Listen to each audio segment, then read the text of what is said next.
that, for example, in the very embedded segments like Inaky, Microsoft probably doesn't have an option there yet. They probably, I don't know about that. Intel is just trying to create a choice for all these different segments.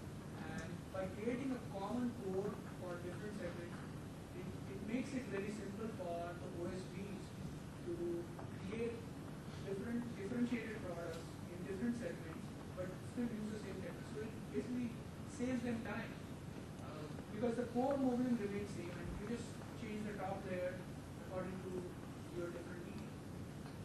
So if in future there is need for a desktop based on 4.0, nobody is stopping somebody from creating such distribution. Open is open source.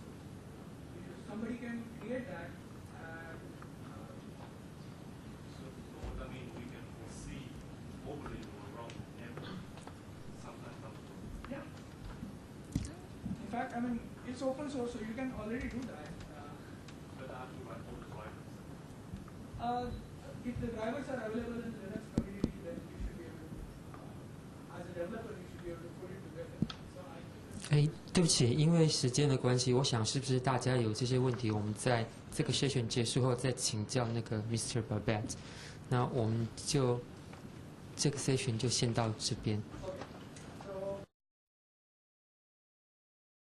Technical Marketing Engineer 是另外一位 Perez-Gonzalez Inaky， 他要告诉我们的是有关于这边 modeling 的这个 connection 的一个 manager 的部分。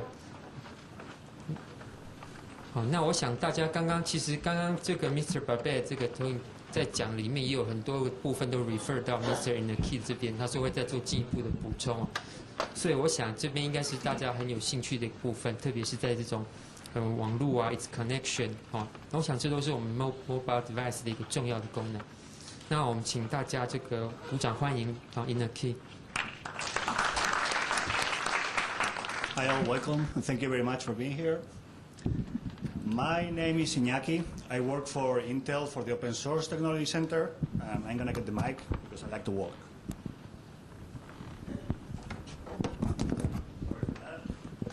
Okay, about Command. Command is a connection manager we are using for modeling, and it can be used for anything else. Basically, what we have here is something that manages your connection, your network connectivity, and this is what I want to show everybody. I am the author and maintainer of the WiMAX stack that was done recently over the last 2 years.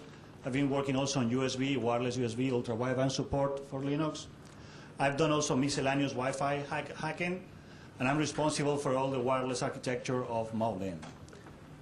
As well, I work in the Open Source Technology Center, as I said before, with Amit and Terence and other people from here. And I help co-design Command. So I'm not the original author of Command. Somebody else is, Mr. Marcel Holman here. And he actually made these slides. I'm just presenting for him. So although I know a lot about Command, I don't know everything. So if you have a question that I don't know about, I'm going to tell you, well, I don't know about that. But I will try to find an answer for you. Please, while I'm talking, if I'm talking too fast, let me know. If you want me to repeat something, I'll be happy to do so. If you have any questions, raise your hand, ask the question, and go ahead, okay? So, the agenda will be very simple. What is the history and ideas behind the Command project, and what are the lessons we learned so far? So the idea here, the very basic idea is we need to do things a little bit different. How many people here have been using Linux for a long time already? Raise your hand. Only? I'm only counting like 5 people. Okay, let me backtrack. Who here uses Linux commonly? 3, 4, 5, 6, 7. Okay, at home or at work? Wow. So the rest of the people, what do you guys do? Do you use Windows? Yes, most of you? Okay, this is going to be a tough audience then. So in Linux, for those of you who don't really know how it works, before networking was really painful. Like there was basically a mix of scripts, programs, and million different ways of configuring the network. You had to touch files, configuration files everywhere. Here, there, different places. At the end, you never knew if what you were doing was right and if it was going to have the effect you wanted it to have, right? So some time ago, we decided that, well, this cannot be like that. I mean, we are still basically in the 80s on what network configuration is related to. It was pretty bad, and we didn't really like that because this was a big stepping block for many people. Like, I would see people in conferences with their Linux laptops with a really beautiful desktop and Office applications, the whole 9 yards, but when they were trying to connect to a Wi-Fi network, they were crying, literally crying, because they couldn't connect to a simple network, something that Windows or Apple managed with a couple of clicks, okay? So, along 2000 came Network Manager. Who knows in here about Network Manager? Terence does. Anybody else? Nobody else? So Network Manager was started by SUSE, now Novell, as an answer to that. It was a well-defined, well-designed UI application, much like Windows Connection Manager, where you could just see your Wi-Fi networks, your wired networks, your whichever networks, and easily connect to them. You didn't have to do many different crazy things. You didn't have to be a glorious old Unix hacker to do those things. So it made it easier than it was before, and they were actually successful in that. Now the problem was that that application had a very complex design.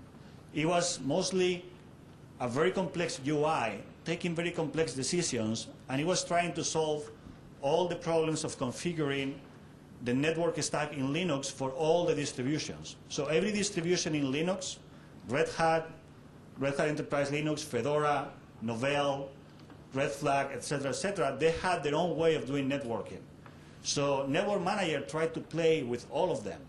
As a consequence of that, it was very complex, right?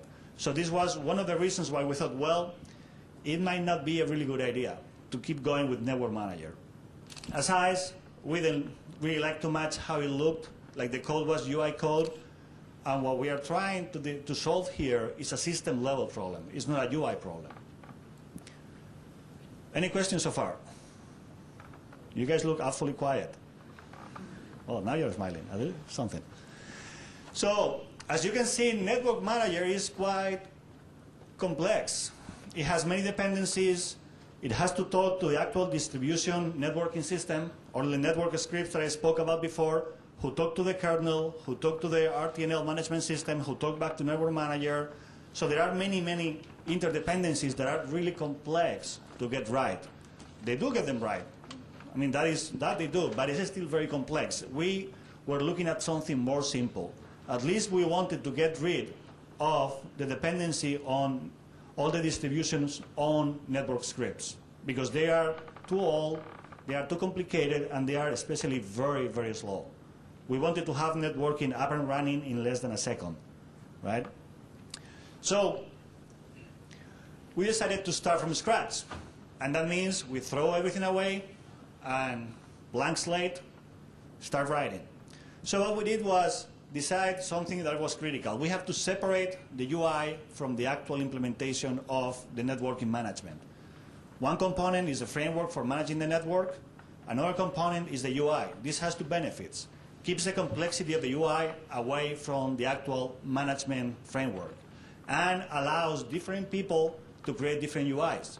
Somebody might want to create a UI with their brand name. Somebody might want to create a UI for the command line.